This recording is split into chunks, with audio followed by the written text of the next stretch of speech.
Considering home security? Consider this. For 140 years, ADT has helped stop more crime than any other home security company. The yard sign isn't just a sign, it's a line in the sand. It's no wonder 5 times more people choose ADT to protect their homes. Visit ADT.com to learn more. For license information and terms and conditions, visit ADT.com. 1 week for the big man comes down the chimney and gives toys to all the kids, because Santa is real, folks.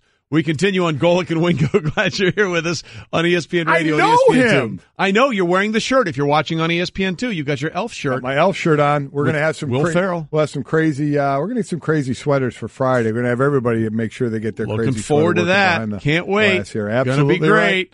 Right. We're presented by Progressive Insurance. All phone guests on the Shell Pennzoil Performance Line. Sal Paolantonio will join us in just a few minutes.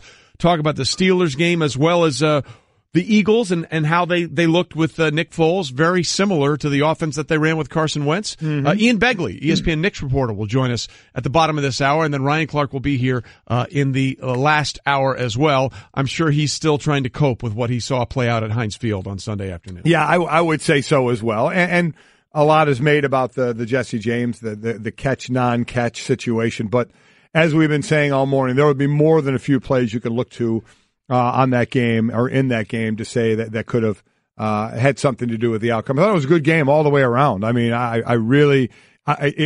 didn't think there was any way it was going to live up, but it lived up to the expectations. It certainly did. And look, as we said all along, we circled that game when the schedule came out and said, hey, this might be the game to watch. For a lot of different reasons, and for all those reasons, it absolutely did play out that way. Sal was on the sidelines for ESPN Radio for the Pat Steelers game. Bill Polian was also doing that game. And Sal joins us now via the Shell Pennzoil Performance Line, taking synthetic motor oil performance to a whole new level. Make the switch to Pennzoil Synthetics today. Sal, as you were watching the end of that game and that 3 or 4 play sequence by the Steelers at the end of the game, what was going through your mind? Totally surreal moment. Never seen anything like it. I don't think any player did either that was playing on either sideline. And a couple of the Steelers players were really angry and upset. It was a helmet throwing moment for a lot of players on that sideline. And totally disbelief. I mean, in shock. It was crazy. You know, they had 68,574 people. I'm in Philly Airport, so you can hear some of the sounds of the airport here. Christmas in Philly Airport, love it. 68,570, largest crowd at Heinz Field. Now, I've been on the deck of an aircraft carrier during flight ops. That stadium was louder than anything I've ever heard on an aircraft carrier. And then once the interception happened by Deron Harmon in the end zone, you could hear a pin drop. I guess the other time, let's go back before we go forward toward the end of that game. Maybe another time you could hear a pin drop when Antonio Brown was laying in the end zone holding onto his leg. And the way it looked, I thought maybe he broke his leg. Was it his ankle? Turns out it's a partially torn calf. But take us through that moment, and I bet it was awfully quiet then. Yeah, it really was. And to be on the sideline and to see, him being helped off the field, everybody was standing in the crowd, focused in on number 84 as he came off the field, and he went, of course, into the blue tent. They quickly took him out and took him to the locker room, and I followed him.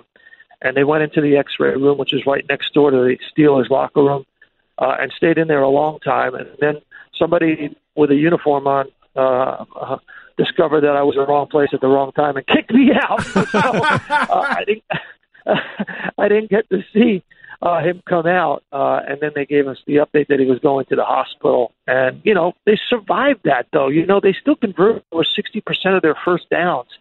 They survived everything that happened to them in that game. They survived Gronkowski. It still came back.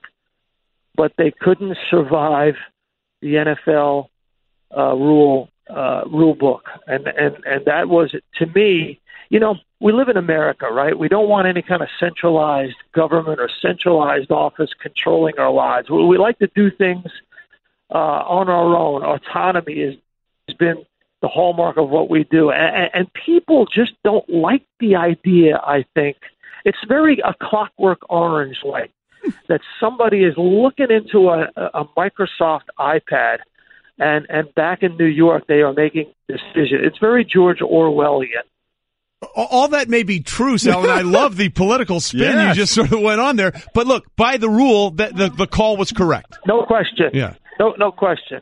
You got to survive the ground. My son-in-law's 6'4", can jump through the building. He's always my wide receiver in the Turkey Bowl. I've seen him survive the ground when he comes down with the football. Okay, you got to be able to survive the ground, but they got to change the rule. Trey. Well, no, you're right. They got to change the rule. Well, I mean, his knee was down. The ball had crossed the plane.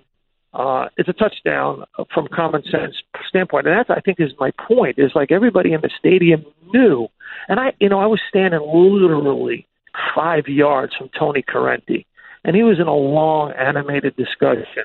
Now I can read some lips, and I don't want to repeat it in anything that I may or may not have interpreted what happened, but you could tell that he was in a long animated discussion with New York, and that's a situation where Tony Correnti is a smart, experienced referee. We got smart, experienced referees in the National Football League. Let him make the decision on the field in front of 68,574 people. That's it's just bad optics for the National Football League that some faceless guy, and we know who he is. Al Riveron's a good guy, but it's some guy in New York makes the decision. It just doesn't look right. Well, you're right there, and we've talked a lot about while it was the right interpretation of the rule, we'd like to see the rule change and be consistent when a player breaks the plane of the touchdown, whether it's a runner or a receiver with possession of the ball. If it ends on one side, it should end on the other side. So that's sort of the way we've looked at it. But the other thing of this, Sal, which sort of gets lost in this discussion, the Steelers still had plenty of chances to either win the game or send it to overtime. So as much as we're focusing on that one play, that was not the death knell of this game for Pittsburgh. No, it wasn't. I mean, you gotta clock it, and you gotta kick the game-tying field goal, and you gotta live for another day. And I think that's what Roethlisberger wanted to do. As far as the possibility of these two teams meeting again, what did you take from this? There are those that are saying what we took from it is you can see the mortality of New England, especially when Brady gets hit, and you can see the fact that if they play again, it would be no shock if Pittsburgh were to win this game. I don't know, Michael. I don't know about that. I mean, Patriots are like the end of Terminator 2, man. I mean, you got to put a titanium stake in their heart, and then, even then, it's never over with these guys. And, it was such an incredible scene in the Patriots locker room after the game. Tom Brady, feet up in his locker, FaceTiming with his children back home about fantasy football and The Last Jedi. It's sort of like, okay, I just cut the heart out on the road of my biggest rival, and I'm just like another 40-year-old guy who went to work, and now it's time to FaceTime my kids. These guys, Brady's become like Jordan to me. He wants to win at all costs, and in the end, it's just business as usual. Well, along those lines, you're right. They had the opportunity to maybe end the game with that tip ball that Sean Davis couldn't quite hang on to there. And then it just seems like whenever it's like the Carolina game, or not the Houston Texans game where they didn't go for the touchdown. They didn't get the touchdown to kick the field goal. And you just felt like, okay, Brady's going to find a way to get this done. And it's almost like after that reprieve, he started finding Gronk left and right. And look, the Steelers actually played him pretty well, but those were really perfect throws by Brady on that drive to get him down the field. There was nothing they could do. Yeah, and going into the game, we all talked about the fact that, hey, you can't play zone coverage. You can't let them find the voids. And they played a lot more man coverage. They did bracket Gronk. They did play one-on-one coverage and opportunities that Brady took advantage of. But as Belichick said after the game, even when Rob's covered, Rob's open. And Gronkowski's just too big, too strong, soft hands, too quick. Ball placement is just too perfect. It's like Stockton to Malone. That's what it's like. It's literally like Stockton to Malone. Our NFL reporter Sal Paolantonio joining us on the Shell Pennzoil Performance Line. How about the mood in the other locker room, the Steelers locker room? I'd imagine there might have been some dented lockers in that one after the game. Yeah, we weren't allowed in to see that, Michael. Wow. But Yeah, I know. I was standing on the sideline when the players were coming off after the interception by Deron Harmon, and I can tell you there were some dented helmets. Definitely paint flying as guys were throwing their helmets at anger. Well, it was crazy. And Sal, look, but just give us one final sense, because the swing of emotion in the final minute of that game. You have the Steelers with the lead. They've had the lead almost the entire game. They find a way to come back, and it looks like they're going to finish them off. Then Brady takes them right down the field. Right after that, you have the Juju Smith-Schuster play, which out of nowhere, with 56 seconds left, puts them in a chance to win it, and then it crushes with the incomplete pass and then the interception. Have you ever seen a swing of emotion like that over a minute in a game? How about coming back from 28-3 in the Super Bowl last year? There you go. That would do it. Yeah. I mean, that's the thing. I think if we've learned anything in these last two games, or even three, I mean, you go back to even Russell Wilson's interception in the end zone. And, it's like you can't let these guys hang around for 12 rounds. You got a chance to knock them out. You got to knock them out, or you got to pay. And I was thinking about this, Trey. If Gostowski doesn't miss that extra point in Denver, the Pats could be on a 4-year run of Super Bowl wins, because I think they're going after this one. I don't see how they get stopped from going to Minneapolis. Well, I really don't. Well, it's like we said before. If it weren't for the Manning family, they might have 10 already. Yeah, how about I mean, Eli's beat him twice, and Peyton's beat him 3 times in an AFC championship. By the way, game. back page of the Philadelphia Daily News as they arrived in Philly Airport this morning. Nicky touchdown. Yeah, there you go. Absolutely right. All right, Sal. We appreciate it, bud. Thanks so much. Thanks, Sal. Thanks. Merry Christmas. You too, pal. Sal Paolantonio. I get what he said. Listen, I picked New England to make it to the Super Bowl this year to play Seattle, which it's not going to happen on that end. But I'm not as listen. I know Pittsburgh's down. I get it, but man, there was a lot of good to take from that game. I think for them, a lot of opportunity. The fact that they ran the ball, they controlled the clock in this game, and I know. Okay, you say all that. They ran the ball well. They controlled the clock, and they still lost the game. I get it. But, man, I mean, look how they lost that game. If I were Pittsburgh, I know I'd be mad. I know I'd have whipped my helmet. I know I'd have broke some things in the locker room.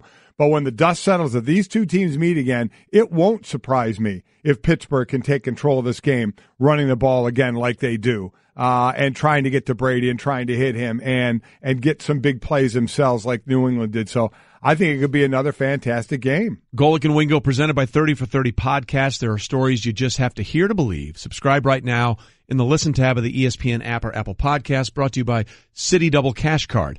Okay, but let me ask you this.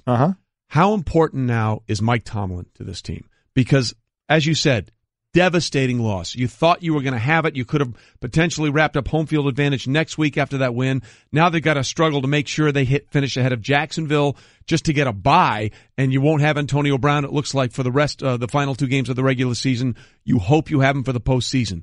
For the head coach, how important is it for him to basically pull a Bill Belichick, who would say, if they had lost this game, we're on to Buffalo? He would say, we're on to Cincinnati. How important is it for Mike Tomlin now to set the tone for what has to happen going forward for this team? See, I think it is important, and I think he'll do a good job of it. You heard him after the game not wanting to get into the incomplete pass. He says, and I'm not crying over spilled milk. I'm moving on.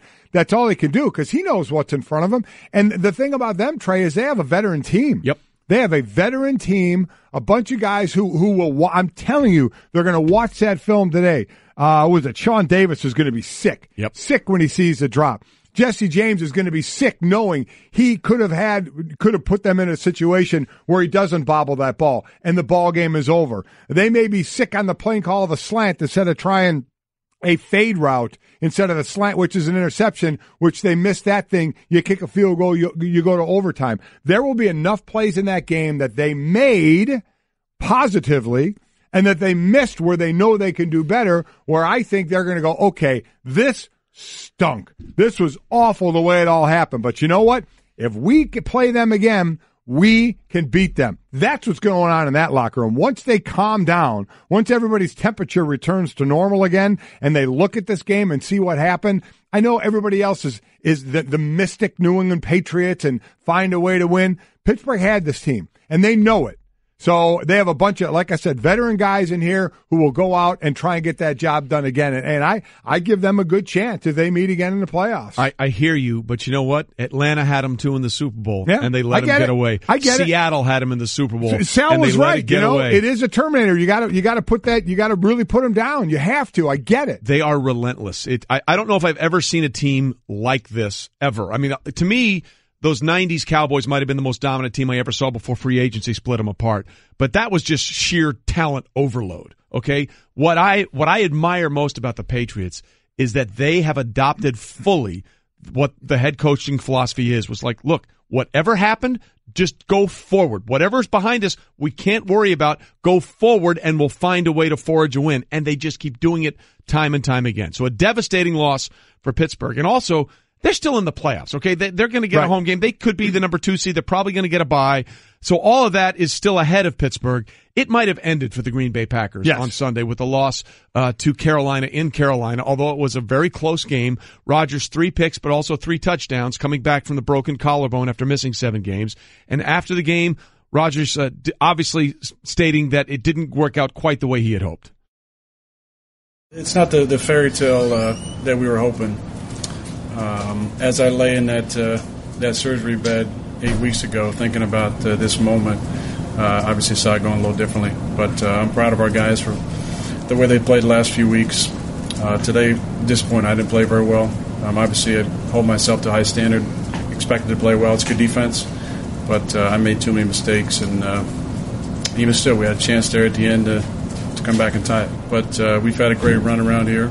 And as long as I'm here, I'm confident that we'll be in the mix every single year. Well, that's sort of telling. We've had a great run this year, and as long as I'm here, we'll be in the mix every year. It is all about 2018 now for the Green Bay Packers. Oh, it absolutely is. I mean, you saw him, and he's one of the most accurate passers around. I don't mean just by completion percentage. I mean where he throws it to a receiver. Right. And you could see he was off. He was inconsistent, which is understandable. I don't even mean that in a negative way. It's just, my God, he's missed, 8 weeks? And he's got hardware in the shoulder now. Just some of those throws where he usually hits a guy perfectly, they were off a bit. 3 interceptions for sure. That's an issue for him, something you never see out of him. First time since 2009. To go along with the 3 touchdowns. So it was a struggle, but you played a really good team. You played a defense that's playing more like the team from 2 years ago than like the team from last year. So you had, there was no game to ease into to try and come back a little bit. This was a tough game to play for. So yeah, they are done I think they're done for the rest of this year. So we'll see what happens with them as they finish out their year, but they're done, and Carolina still has themselves in a nice position. Carolina's interesting now, okay, because Christian McCaffrey, it certainly felt like that was the full Christian McCaffrey experience. They used him all over the field. They did. Now, if they can get a little bit more sort of consistency in the passing game, because we know Cam can do damage with his legs. There's no question. But they can get a little more consistency, and having Greg Olsen back, that team is very interesting. I completely agree. Getting Olsen back, I think, was huge. The defense has been, knock on wood, staying relatively pretty healthy. That front seven, you really dig what they're doing. So, yeah, I like what they're doing right now. So they're home to Tampa Bay next week, and then the big one, and Atlanta again. After we'll see what Atlanta does tonight. Everybody expects them to win tonight in the Monday Nighter against Tampa Bay. But boy, sure sets up for a last couple nice weekends. It certainly does. Meanwhile, all of this is going on the field, and just craziness off the field. Jerry Richardson, the owner of the team. It was announced on Friday after we got off the air that he was being looking into allegations of workplace misconduct. And then over the weekend, he announces he will be selling the team at the age of 81 once the season is over. The only owner this team has had, and only one of two, was the George Halas being the other, of players who actually played in the league to own teams. And listen, if you read the article on what allegedly went on, and I guess we have to use that word as an investigation is going on, it's ridiculous. I mean, it's just, you read it, you're like, how do people do this? I mean, it blows my mind. Some of the thought process of some people, if this stuff is true. And now, I mean, what happens? So now the team was going to investigate. They turn it over to a league to investigate. Well, the NFL has to investigate. So, that's the thing. But I mean, what if Jerry did do something wrong? What happens? He's going to sell the team. He's going to make a healthy profit, I'm sure, selling the team. And then if he's not the owner of the team anymore, what does the league do if they find improprieties there? I mean, do they do something still to the team and the new owner? Is that going to be fair? I don't know where it goes. Again, if you read the story on it, you just shake your head and say, what the hell is on people's minds with the thought process of some of the garbage that they're doing, allegedly doing? But that's now again. He'll sell. He'll make a profit, right? Yeah, he's going to make money on the team. There's no question about that. He's going to make money, and I don't know what goes on from there. Then don't know. Well, that would be the curious thing from the league's perspective. How do they handle this once he has divested himself? Right. He's out of the league. Is it no longer the league now? Is it the former employees that maybe go after? But that apparently they've already settled cases. Right. With some them. had settled. Right. Yeah. You're exactly right. Right. So it'll be curious to see what from the league's perspective how this is handled after he divests himself. Right. Of the team, and that'll be something that will certainly play out long after this season is over. Again, Jerry Richardson saying he will sell the team at the end of the 2017 season, and people are lining up to say they want to buy it. P. Diddy saying, "Hey, listen, let's go." P. Diddy's worth about $820 million. Yep. I mean, that's a good start. You know what I'm saying? Think about what you just said. Holy smokes. That's a good starting point to buy an NFL team. So when people are talking about the NFL and all this kind of stuff, if $820 million won't get it done, remember the Bills, who have the longest active playoff drought, although they might end it this year. Yeah. With the big win they had against the Dolphins, they may finally get it now. They're in right now, but that team was 1 billion. Yeah. So a team that has had success, the franchise rights for they're going to go through the roof. Go P. Diddy. Hope he go gets get in there. Awesome. He would be the first majority African American owner of an NFL team. The dude's done well in the business world and the music industry, hasn't he? And he's also run the New York City Marathon. Well, there you go. He's done a lot. Feather in his cap. There you go. Aaron Rodgers' return wasn't the only one that didn't go according to plan. We'll discuss another one next on Golic and Wingo, ESPN Radio, ESPN2. I just saved hundreds of dollars by switching to Geico. I'm so happy, I feel like I can fly. Disclaimer, you will not be able to fly by switching to Geico. This is against the laws of physics and nature. If you find yourself flying, please seek professional and or medical help immediately. In the unlikely event you find yourself flying, you might be a superhero, or a pigeon, or a superhero named Pidgewoman, who was bitten by a radioactive pigeon. If you are indeed Pidgewoman, Geico retains all licensing publishing rights in the event Pidgewoman the movie becomes a top-grossing Hollywood blockbuster. Geico. 15 minutes could save you 15% or more. Golic and Wingo on ESPN Radio and ESPN2, presented by Progressive Insurance. And as we mentioned, all phone guests join us on the Shell Pennzoil Performance Line, including our next guest, Ian Begley, the ESPN Knicks reporter. Obviously, he's worked for the Daily News, has covered every team in New York for many, many years, talking, of course, about the return of Carmelo Anthony Saturday night. Ian, thanks for being with us. So the Knicks beat the Thunder in Melo's return. What was your take on how the Knicks as an organization handled Melo's return? I thought they did a very nice job with the tribute video during intros. I thought it was a very classy move by the organization. Carmelo Anthony certainly appreciated it.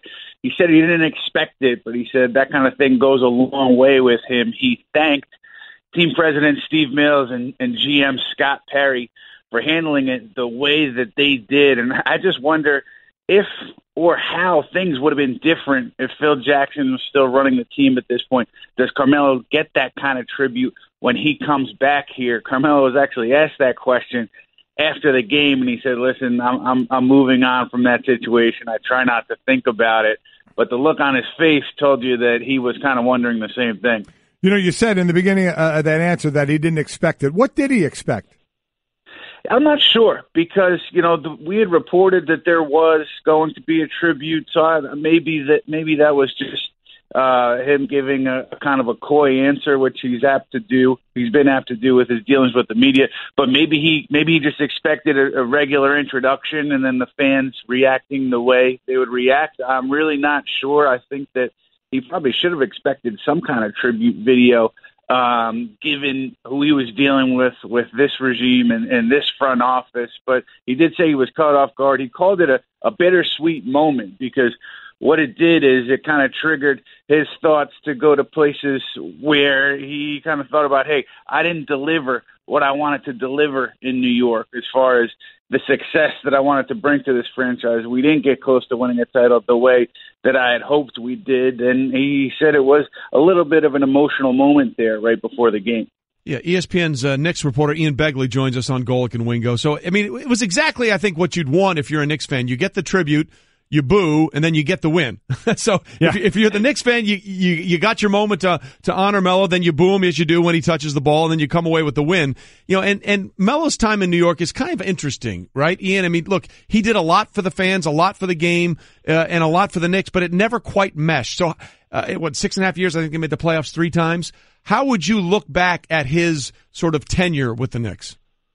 I think overall disappointing, but I think you can't really paint it in kind of a black and white picture where you blame Melo for everything that went wrong with what happened with the Knicks, or you blame management for everything that went wrong with what happened with the Knicks during his tenure. Because I think there are a combination of factors at play here that led to their lack of success. Phil Jackson and the previous regime, Donnie Walsh and then Glenn Grunwald, didn't do a great job surrounding Carmelo with enough talent to lead, to give him that supporting cast that so many other superstars in the NBA had to bring the Knicks to those greater heights that they were hoping for. But then on the other hand, the way Carmelo played, you can make an argument that he didn't do enough to elevate that cast that was put around him, which a lot of great players in the NBA do. So I think there's blame to go around, but a lot of people in this town, they want to look at Carmelo and see him as the reason for everything that's gone wrong for this team in the last 6.5 years. I just don't see it that way. I think you put some blame on management, you put some blame on Carmelo, but ultimately I do think that the tenure was a disappointment here in New York. But look at, I guess, coming out through the other end here. I mean, Amari Stoudemire is thought to be a big money guy there and to help. Obviously, Carmelo, Phil Jackson's brought in to be Phil Jackson and have all the free agents flock to New York, which obviously was a horrible failure from that standpoint of it.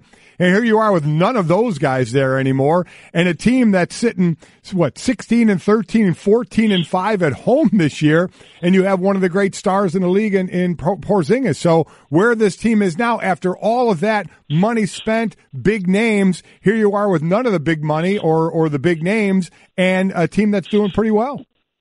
Yeah, Mike, for the first time in a long time, I think it is safe for the Knicks fan to see a light at the end of what has been a long, dark tunnel here in New York because of the reasons that you spelled out. You have Kristaps Porzingis here, and he looks to be a player that you can build around, looks to be a cornerstone of a franchise. And you have Frank Ntilikina, a young point guard that the Knicks drafted with the 8th pick in the draft this year, and he's shown promise. He's shown a lot of progress from day one to now. He looks to be a guy who can, at the very least, defend at an elite level at the point guard position, which is one of the most important positions in this league. So there are young cornerstones that this franchise has. And again, for the first time in a long time, this team has all of its first-round draft picks going forward.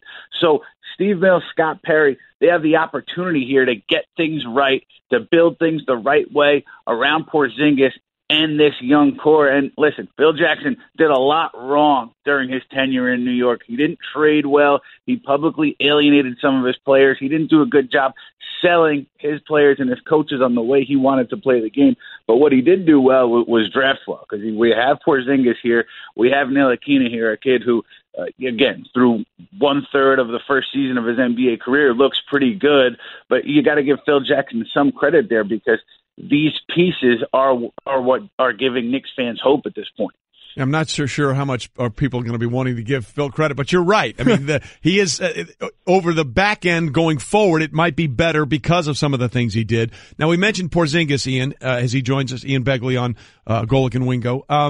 He didn't play Saturday because of the knee. What's his status going forward? And I think the concern here from a Knicks standpoint is Kristaps Porzingis used words like instability, and he talked about his knee buckling the Thursday when this injury happened against Brooklyn. So the Knicks are taking a cautious approach here. I was told, Adrian Wojnarowski and I were told the day after this injury that Porzingis' knee was feeling better and that there was no need for any significant tests. And that, to me, told me that this knee injury wasn't that significant. So I think the Knicks are just being cautious here. I wouldn't be surprised if Porzingis didn't play today against Charlotte. I wouldn't be totally stunned if they held him out for the next game on Thursday against Boston, but I think Porzingis will definitely be on the court for that Christmas Day game against Philadelphia. I think it's just a matter of the doctors and Porzingis wanting to be 100% comfortable that when he goes out there, he's not at risk of doing some significant damage to the knee, because that's the last thing this franchise could put at risk right now. All right, Ian, we appreciate the time. Thanks for being with us. Thanks, Ian.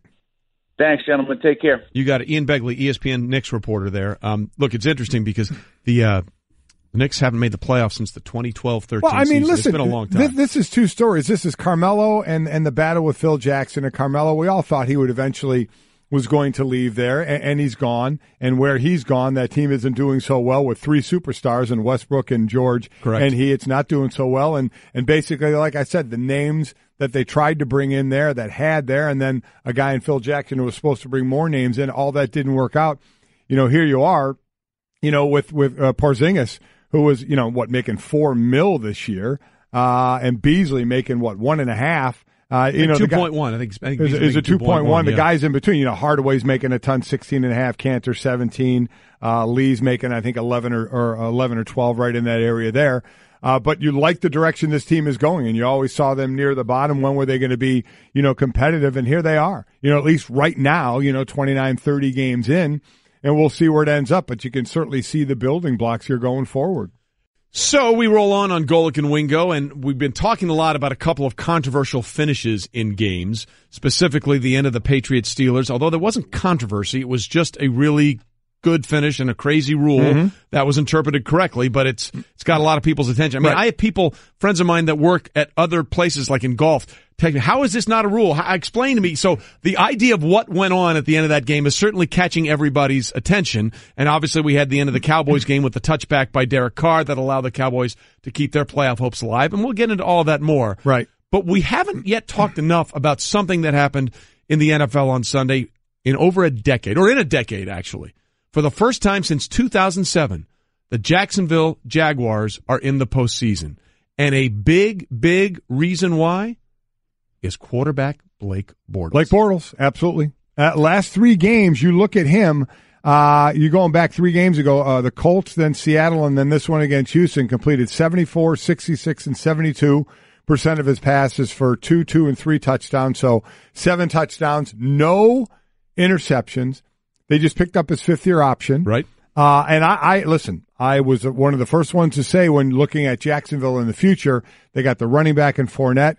They spent a lot of money and draft picks on that defense as well, and the defense is certainly paying dividends there. And I said, if this team is going to reach where they want to go, it's going to be without Blake Bortles. He's not going to be that quarterback. I had said it early on. I said I don't think he's consistent enough. And listen, all he's done certainly in the last 3 weeks has proven me wrong and others wrong as well. We'll see if it holds. We'll see if the consistency holds going on into the playoffs. But you can't deny not only what they're doing, that deep, it's you target draft picks and you target free agents. And they paid some big money for free agents, and they've had some high draft picks they've used on defense.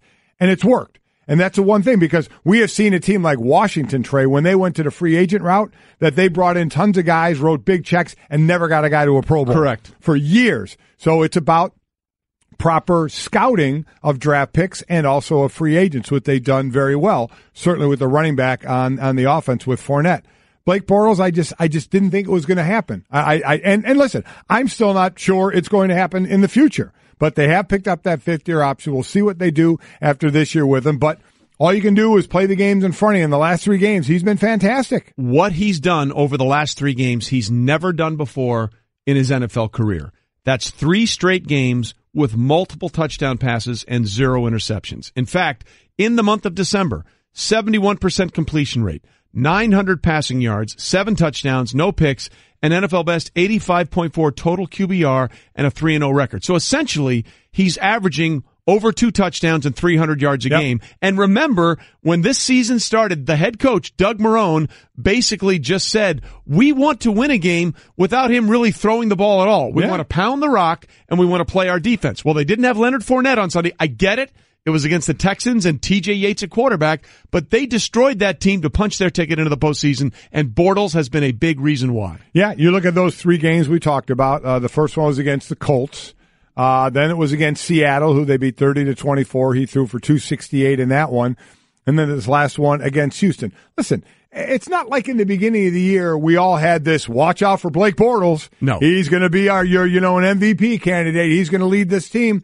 We all saw it. He had given you nothing to think that he was going to be, when they need it, you could put the game on Blake Bortles' shoulders. He had really done nothing to show you that. So, I felt very secure in saying I don't think he's going to be the quarterback of the future for this team, but give him credit to what he's doing. And again, without Fournette, as you mentioned, so they're going to have to rely on him throwing the ball a little more.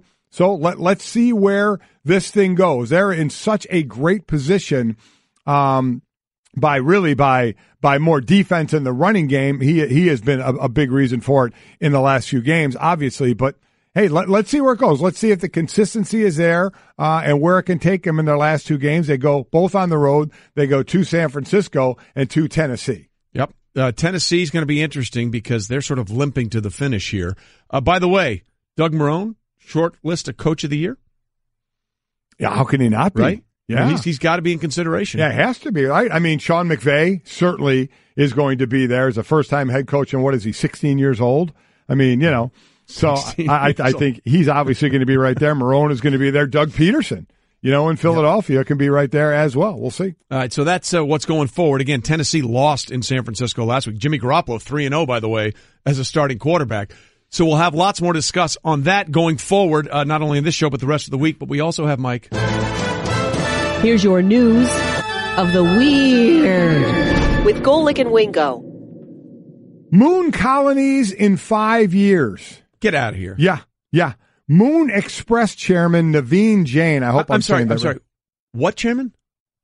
Moon Express. So there's chairman. A company that's sort of cornering the market on future rides to the moon.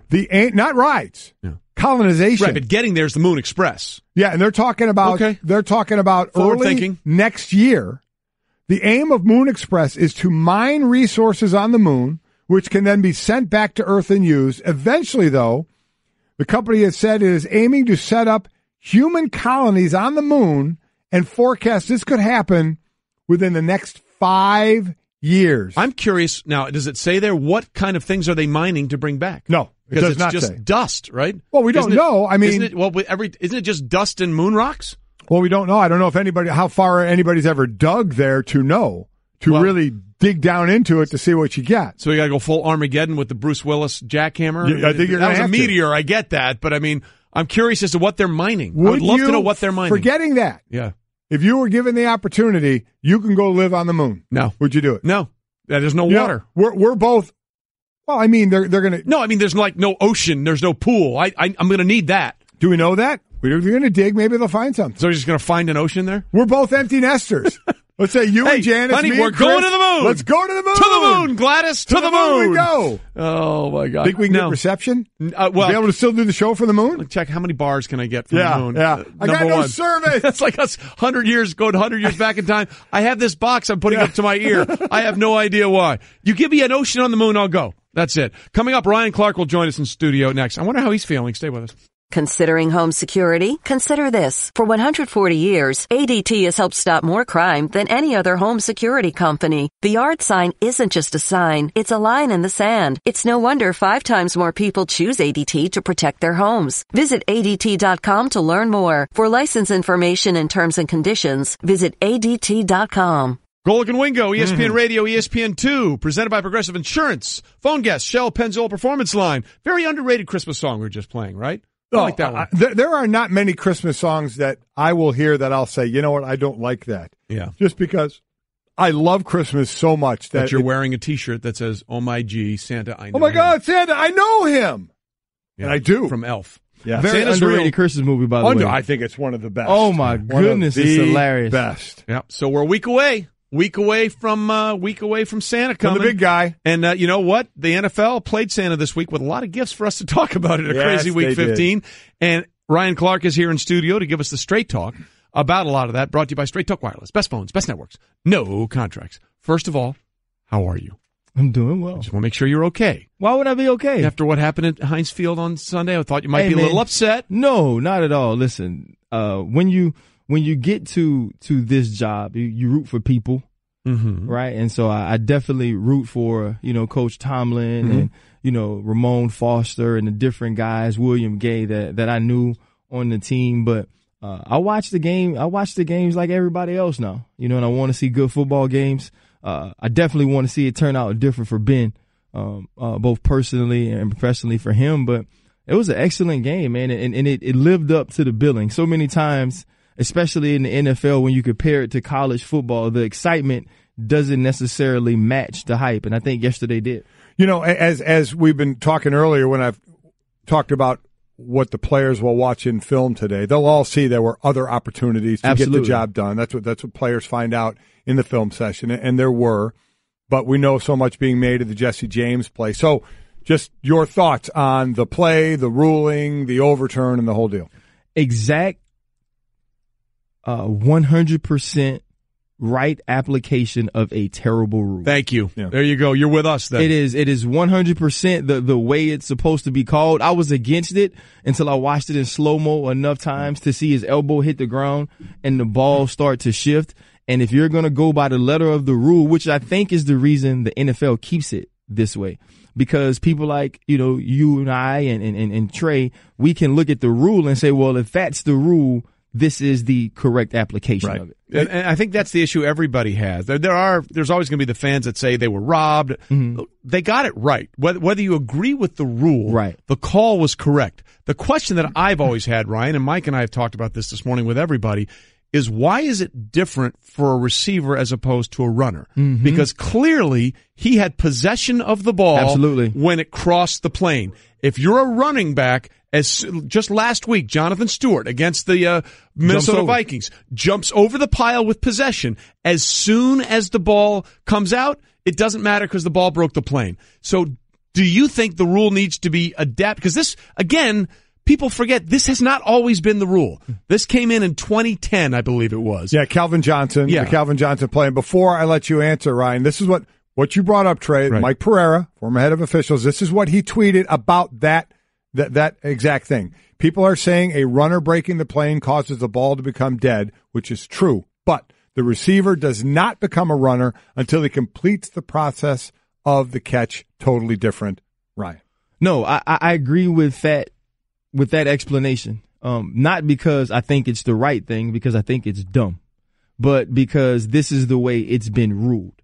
And when you look at the rule, not only in this game, but in many others, you are used to seeing this, and we've seen this before. And absolutely, if you're a fan, if you're someone at home watching, you see control of a catch, you see control of the football, he reaches over, you expect the play to be dead. But we know from watching other plays, watching other catches, that is not the way it works with a pass catcher. And so until this catch is complete, until he is now deemed a runner, he has to finish through the ground. And listen, I was as upset, and I thought it was just as stupid as everyone else did, because we're looking with our eyes and we're using common sense and logic when we watch it. But by the black and white letter of the law, they got it right. So let me, because the one thing I don't like to do is just say, I don't like the rule. Somebody got it wrong. The rule is bad.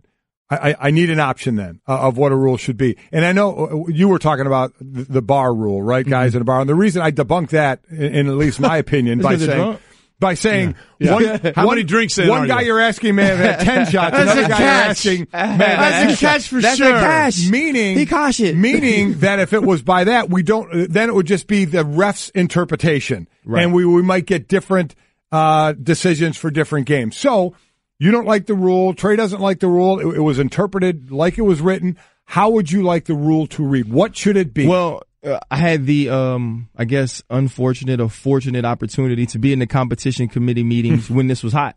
And we spent the hour on it. And this was the same year they brought in all these former receivers to talk about what a catch was. Yeah, they wouldn't shade that too much, right, would they? Yeah, exactly. A touch in our hand, it was a catch. Right. What would complete the catch? And we sat in there, and this ended up being the route it went and the way they decided to keep the rule, because I think it's the easiest to rule on. I think it's the easiest way to take out opinion and subjectivity and say, you know what? This is the actual letter of the law. If you see every former referee, every director of referees who tweeted about this or who answered this, they all answered it exactly the same way. And I think that's what's important to the NFL, that the people who make the decisions can answer it the same way. Be darned with whatever we think, but this is the way the rule. But what if they gave you the scepter? What if they said you're making the rule? By the way, we have given you the scepter. We have. So you now have the scepter. I've had the scepter. I had the scepter in this competition committee meeting, and had I had an answer, maybe we would still have this dumb rule. Like, honestly, you talk about it, and I would have ruled that a catch, right? I would have ruled that a catch. Based on what? Based on the fact that I felt like he makes a football move. I feel like when you change direction in any manner, obviously his feet couldn't be on the ground, right, but when you catch the ball going to your left and you're able to change direction to move forward on the field, to me, that is a football move. The Dez Bryant reach was a football move to me. And so I think if you want to change the catch rule, you also have to change what is a football move, which now goes into guys on bang plays, whether it's incomplete or fumble or catch and fumble. And so I think all those things would have to go together. But to me, if you can change direction, now this also is a player who felt like if a guy is ducking, he's not defensive. Right. If a guy has decided to turn his shoulder to me and try to ball up and protect himself, he is no longer defenseless. And so those are things that I and the NFL disagree on. All right, Ryan Clark here with us in studio. I want to be clear about a couple of things. You read Mike Pereira's tweet, and he's absolutely right.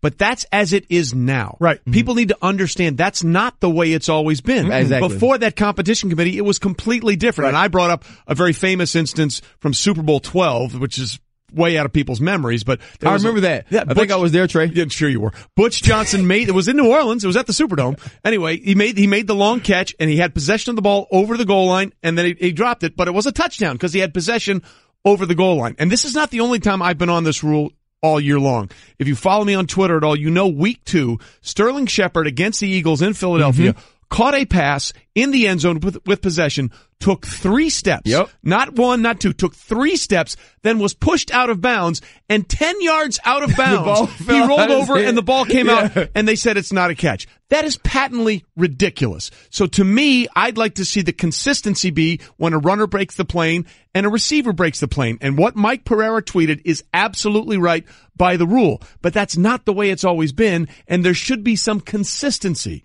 in how you break that plane. Give you an example. Tyrod Taylor's running touchdown on Sunday.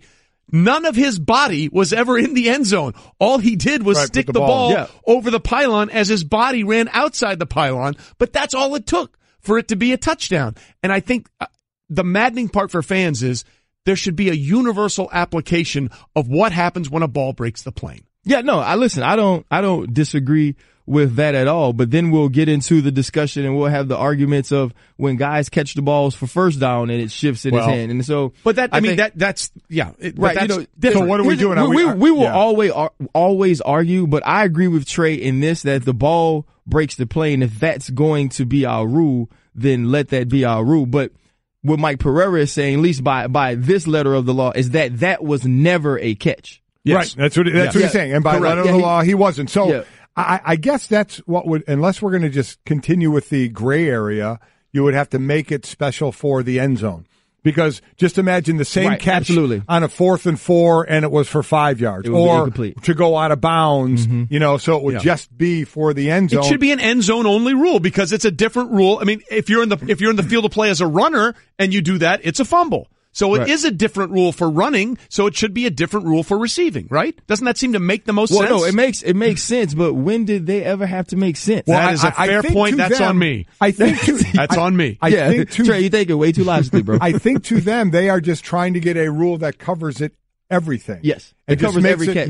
Makes it, because a lot of people saying, I don't know what a catch is. Well, I mean, in all honesty, they're telling you what a catch is. What it is you don't agree with what they're saying a catch is. They're spelling it out, what a catch is. You just don't they're agree spelling it out perfectly for you, and they interpreted it correctly. We just don't happen to agree. Speaking of stupid rules, right?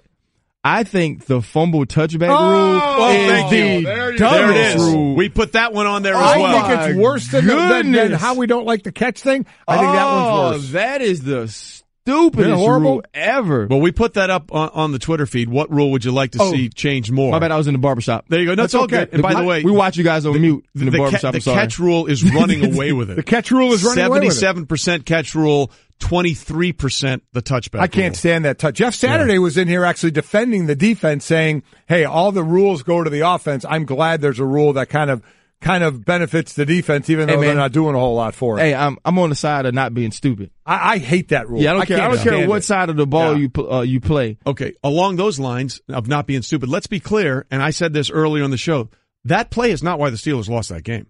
No, you might want to double Gronk at some point. You might want to double Gronk. You also might want to not force it on a 3rd and goal when the field goal time. Look, they had two plays. They had 2 plays after that to win the game, and then all you had to do was kick a field goal to send in an overtime. Or Sean Davis makes the interception. So his arms were short. That's correct. It was behind him a little bit. Or double Gronk, as you said, when he's lined up for the fade and the 2-point conversion. Because in that case, if you don't get the 2-point conversion, Juju's play leads to a game-winning field goal. You know what's crazy is because this call is so controversial and that type of play has been so controversial, we're forgetting the greatness of Gronk. I mean, and we're not getting an opportunity to talk about it. Look at the New England Patriots team that played Monday night against the Miami Dolphins. And the Miami Dolphins said, you know what? We're going to press you. We're going to play man-to-man, and we're going to make these guys beat us.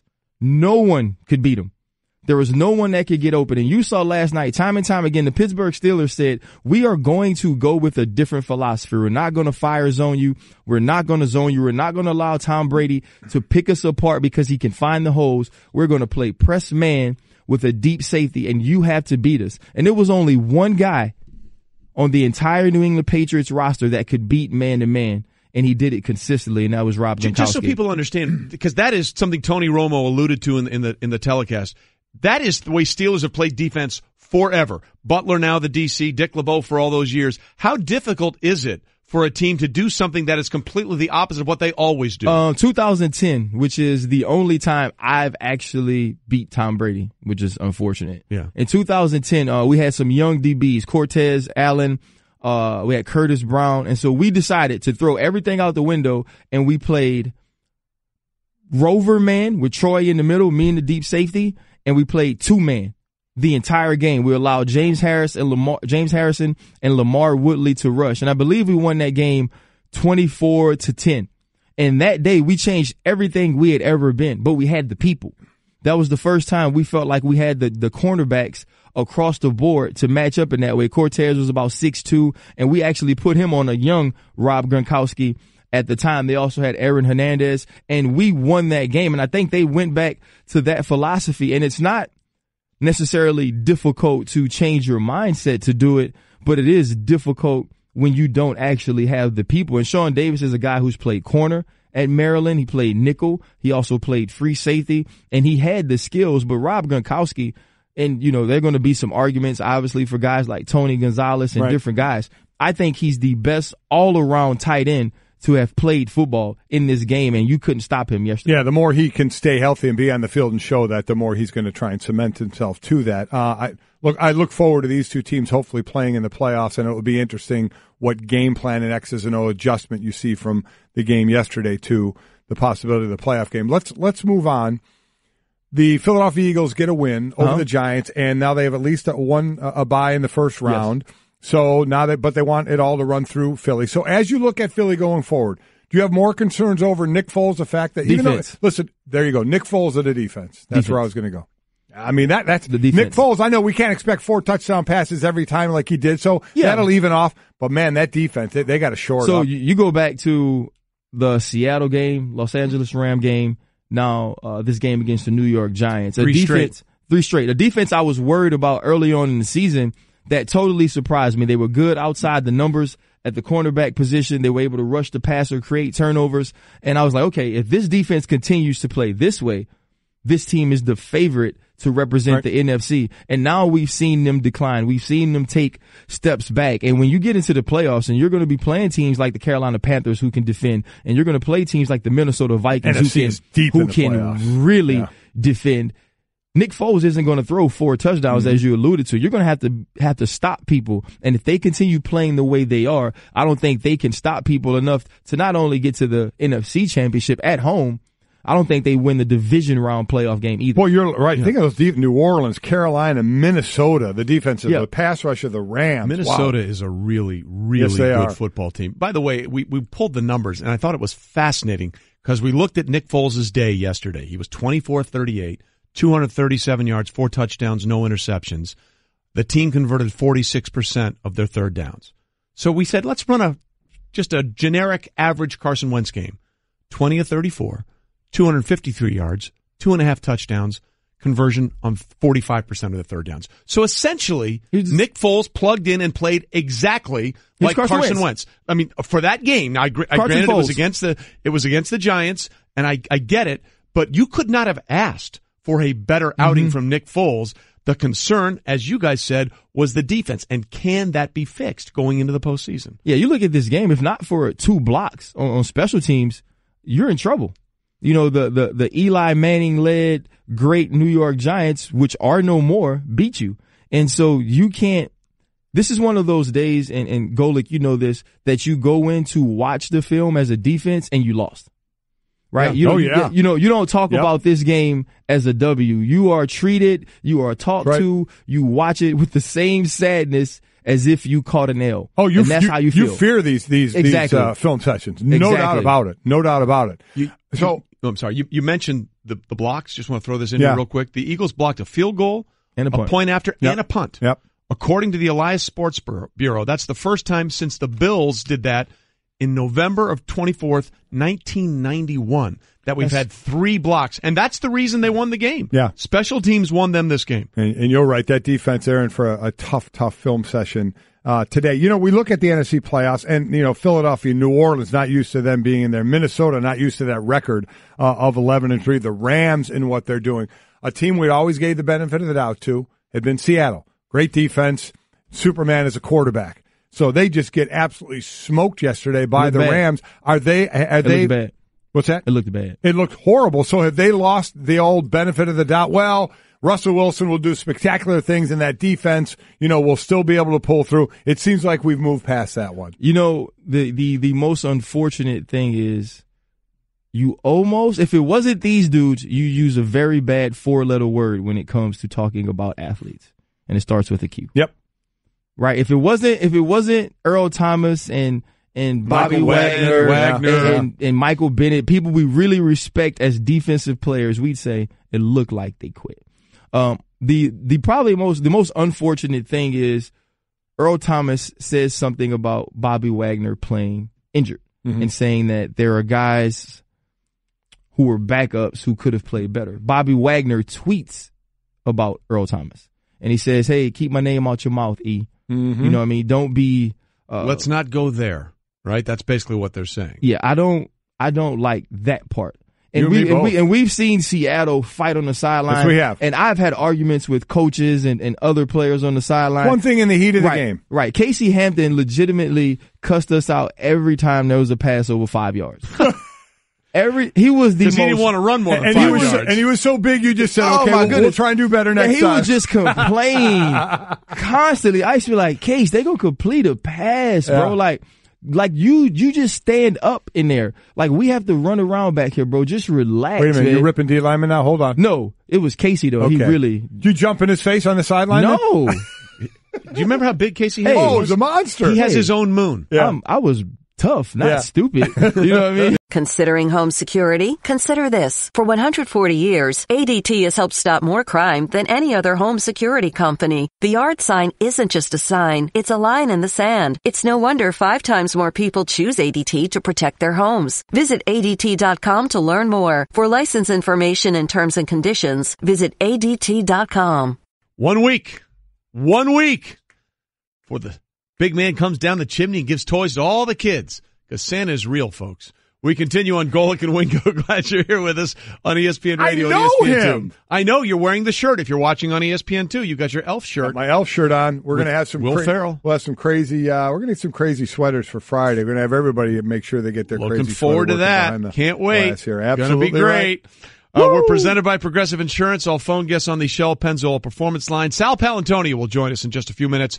Talk about the Steelers game as well as the Eagles and how they looked with Nick Foles, very similar to the offense that they ran with Carson Wentz. Mm-hmm. Ian Begley, ESPN Knicks reporter, will join us at the bottom of this hour, and then Ryan Clark will be here in the last hour as well. I'm sure he's still trying to cope with what he saw play out at Heinz Field on Sunday afternoon. Yeah, I would say so as well. And a lot is made about the Jesse James, the catch, non-catch situation. But as we've been saying all morning, there would be more than a few plays you could look to on that game or in that game to say that could have had something to do with the outcome. I thought it was a good game all the way around. I mean, I didn't think there was any way it was going to live up, but it lived up to the expectations. It certainly did. And look, as we said all along, we circled that game when the schedule came out and said, hey, this might be the game to watch. For a lot of different reasons, and for all those reasons, it absolutely did play out that way. Sal was on the sidelines for ESPN Radio for the Pat Steelers game. Bill Polian was also doing that game. And Sal joins us now via the Shell Pennzoil Performance Line, taking synthetic motor oil performance to a whole new level. Make the switch to Pennzoil Synthetics today. Sal, as you were watching the end of that game and that 3 or 4 play sequence by the Steelers at the end of the game, what was going through your mind? Totally surreal moment. Never seen anything like it. I don't think any player did either that was playing on either sideline. And a couple of the Steelers players were really angry and upset. It was a helmet throwing moment for a lot of players on that sideline. And totally disbelief. I mean, in shock. It was crazy. You know, they had 68,574 people. I'm in Philly Airport, so you can hear some of the sounds of the airport here. Christmas in Philly Airport, love it. 68,570, largest crowd in Heinz Field. Now, I've been on the deck of an aircraft carrier during flight ops. That stadium was louder than anything I've ever heard on an aircraft carrier. And then once the interception happened by Duron Harmon in the end zone, you could hear a pin drop. I guess the other time, let's go back before we go forward toward the end of that game. Maybe another time you could hear a pin drop when Antonio Brown was laying in the end zone holding onto his leg. And the way it looked, I thought maybe he broke his leg. Was it his ankle? Turns out it's a partially torn calf. But take us through that moment, and I bet it was awfully quiet then. Yeah, it really was. And to be on the sideline and to see, him being helped off the field, everybody was standing in the crowd, focused in on number 84 as he came off the field, and he went, of course, into the blue tent. They quickly took him out and took him to the locker room, and I followed him. And they went into the X-ray room, which is right next door to the Steelers locker room, and stayed in there a long time. And then somebody with a uniform on discovered that I was in the wrong place at the wrong time and kicked me out. So I didn't get to see him come out, and then they gave us the update that he was going to the hospital. And, they survived that, though. They still converted over 60% of their first downs. They survived everything that happened to them in that game. They survived Gronkowski and still came back. But they couldn't survive the NFL rule book. And that was, to me, we live in America, right? We don't want any kind of centralized government or centralized office controlling our lives. We like to do things on our own. Autonomy has been the hallmark of what we do. And people just don't like the idea, I think. It's very a Clockwork Orange like that somebody is looking into a Microsoft iPad and back in New York they are making a decision. It's very George Orwellian. All that may be true, Sal, and I love the political spin you just sort of went on there. But look, by the rule, the call was correct. No question. Yeah. No question. You got to survive the ground. My son-in-law is 6'4", can jump through the building. He's always my wide receiver in the Turkey Bowl. I've seen him survive the ground when he comes down with the football. Okay, you got to be able to survive the ground. But They got to change the rule. Trey. Well, no, you're right. They got to change the rule. Well, I mean, his knee was down. The ball had crossed the plane. It's a touchdown from common sense standpoint, and that I think is my point. Is like everybody in the stadium knew, and I was standing literally 5 yards from Tony Correnti, and he was in a long animated discussion. Now I can read some lips, and I don't want to repeat it in anything that I may or may not have interpreted what happened, but you could tell that he was in a long animated discussion with New York, and that's a situation where Tony Correnti is a smart, experienced referee. We got smart, experienced referees in the National Football League. Let him make the decision on the field in front of 68,574 people. That's it's just bad optics for the National Football League that some faceless guy, and we know who he is. Al Riveron's a good guy, but it's some guy in New York makes the decision. It just doesn't look right. Well, you're right there, and we've talked a lot about, while it was the right interpretation of the rule, we'd like to see the rule change and be consistent when a player breaks the plane of the touchdown, whether it's a runner or a receiver with possession of the ball. If it ends on one side, it should end on the other side. So that's sort of the way we've looked at it. But the other thing of this, Sal, which sort of gets lost in this discussion, the Steelers still had plenty of chances to either win the game or send it to overtime. So as much as we're focusing on that one play, that was not the death knell of this game for Pittsburgh. No, it wasn't. I mean, you gotta clock it, and you gotta kick the game-tying field goal, and you gotta live for another day. And I think that's what Roethlisberger wanted to do.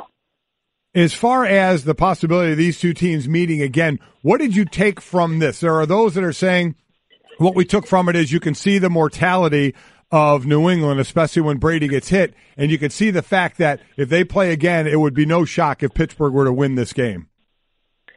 I don't know, Michael. I don't know about that. I mean, Patriots are like the end of Terminator 2, man.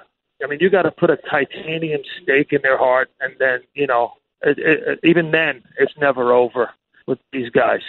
And, it was such an incredible scene in the Patriots locker room after the game. Tom Brady, feet up in his locker, FaceTiming with his children back home about fantasy football and The Last Jedi.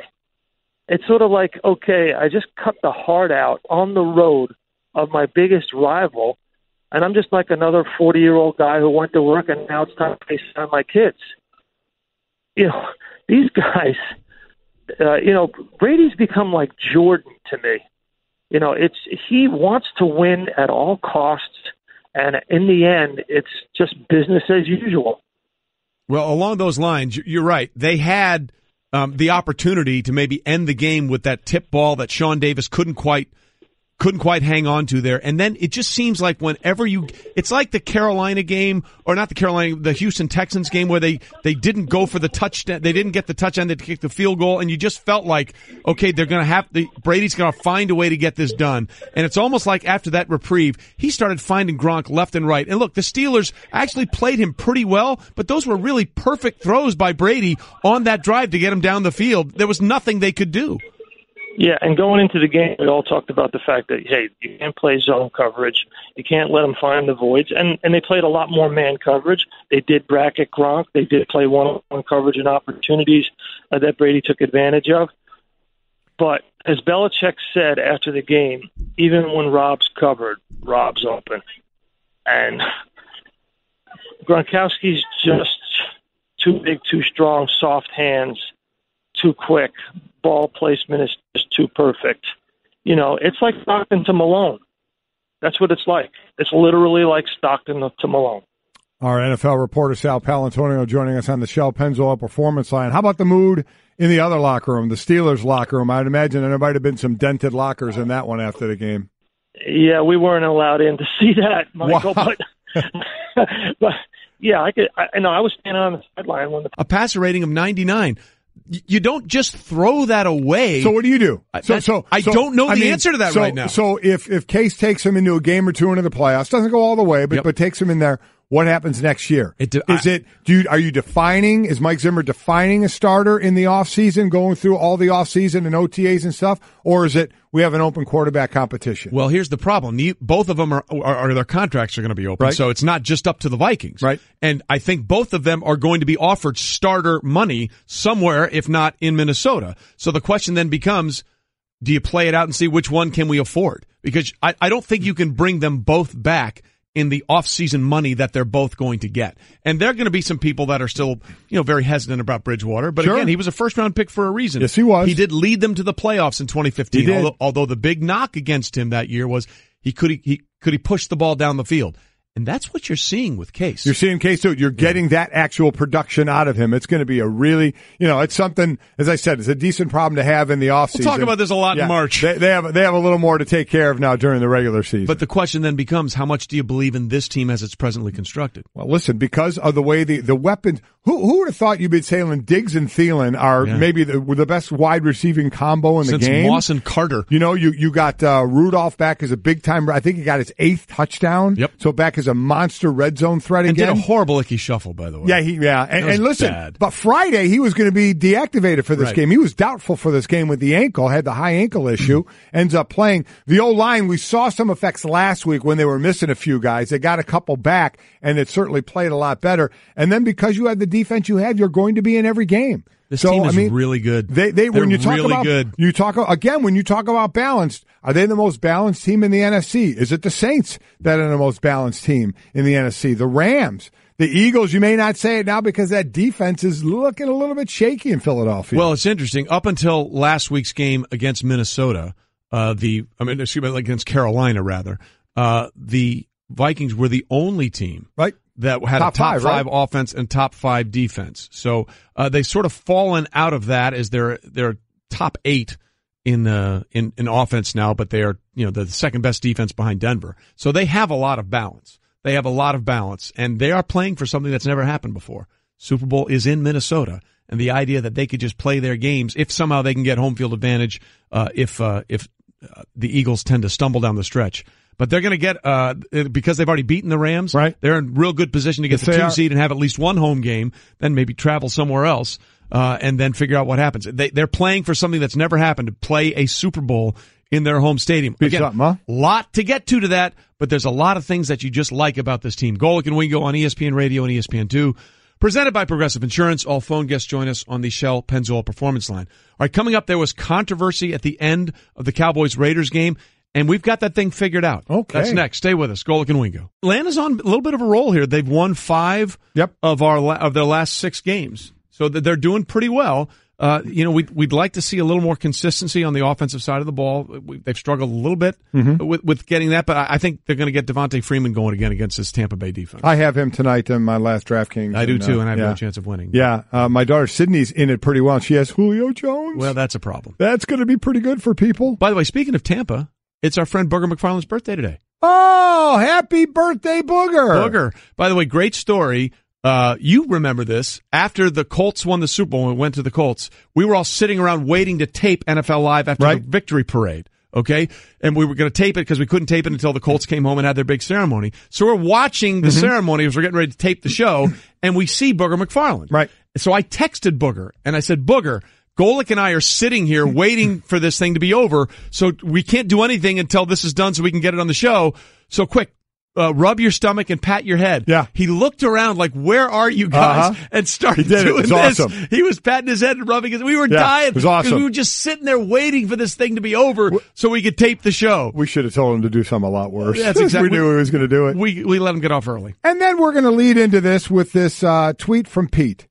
Wait, did I mention a folded index card? If I told you at the beginning of the season a folded index card would matter, you would laugh. Today, we cry for the NFL as a folded index card was used in a measurement for a first down in the Oakland-Dallas game. So that's the ESPN 30 for 30. What if I told you this wasn't the only index card controversy over the last couple of years? Oh, all my little grand index card children are here for the holidays. Gather around the fire and let old Granddad tell you about a couple of your famous relatives. Oh, Granddad, We don't have any famous relatives. Oh, yes, we do. I remember your Uncle Oscar's debacle, like 2017, was just yesterday. Sorry, no. There's a mistake. Moonlight, you guys won Best Picture. Moonlight won. This is not a joke. I'm afraid they read the wrong thing. Moonlight, Best Picture. People can look foolish, but they look 10 times as foolish in a bow tie. Granddad, what about Auntie Shirley? Oh, yes, your Uncle Shirley. The year was 2015. Colombia! I have to apologize. Miss Universe 2015 is Philippines. Wow. Oh, Steve Harvey. If it wasn't for that mustache, you'd have nothing left. And well, kids, that's the story of our most famous relatives. But maybe the most ridiculous one by far was your Uncle Jeff. Put a piece of paper between the nose of the ball and the chain stick. I've never seen him do that. He put a piece of paper down on the field in between the nose of the ball and the stick to see how much room there was. Wow. Well, again, the issue, and I understand this if you're the Raiders, if there was actually room to shove the index card in, fold it over so it's twice as deep. Yeah. Why is that a first down? Well, maybe, and again, how about these popular or noteworthy index cards? Who knew? That's pretty in the impressive. long history of index cards, we had that many. Realize that. Well, it seems like the Steratore said that it did hit the ball. Yeah, and it reconfirmed what he thought with his eyes. There are others. He said he was asked why he used the card. He said, I didn't use the card to make the final decision. The final decision was made visually. The card was used nothing more than a reaffirmation of what was visually done. My decision was visually done based on the look from the poll. So why did you use the card then? And somebody asked him, how did it reaffirm? That was already finished, he said. The ball was touching the pole. I put the card in there as soon as it touched. It was nothing more than a reaffirmation. It really is odd. If you saw the ball touching the pole, signal first down. Yeah. I mean, why do you need a reaffirmation? He didn't. And I love Gene Steratore. 1 year, my fantasy football team was named the Fighting Steratore. There you go. I just don't understand that explanation in any way, shape, or form. I don't either. And there are those that said that the index card didn't hit the ball, and there was space. Well, we never saw a proper angle. No. I'm going to go with Gene. I don't think he's going to say it didn't go touch. in. But and then I'm going to ask, why did he fold it? That's a great question. He doubled the width of it now. Why did he fold it? By the way, the Le Batard show's coming up after we're done, and they had a great tweet on this. Mm-hmm. Never been a multi-billion-dollar industry, especially not in the technological age, that does its most valuable business measurements this way. Please risk your spine for inches so we can measure with a chain, index card, and where an old guy thinks the ball should kind of be. That does sum it up, right? We have laser sighters in golf. Yeah. I'm 273 yards away from the green, and the slope is 4 degrees up, and the wind's coming across. Yeah. And we have guys running across in knickers, handing in a link chain. Somebody get me an index card! Just get a laser sighter, man. Seriously. We can fix this, can't we? I believe we can find a better way to get this done. We'll see. All right, that'll do it. We're a week away from Christmas, and our gift to you tomorrow, Tim Hasselbeck and Louis Riddick in studio for Golic and Wingo. Santa, I know him! Woo!